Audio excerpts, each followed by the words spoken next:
गुटखा से, गुटखा मेरी जिंदगी है, मेरा जिगर का टुकड़ा है गुटखा।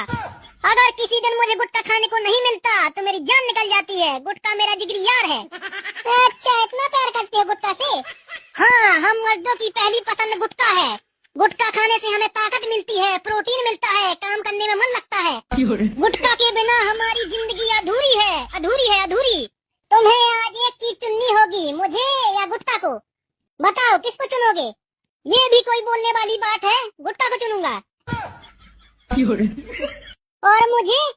तू बेवफा हो सकती है, तू धोखेबाज हो सकती है, लेकिन गुटखा कभी धोखेबाज नहीं हो सकता। पुड़िया फाड़ो, मिलाओ और खाओ।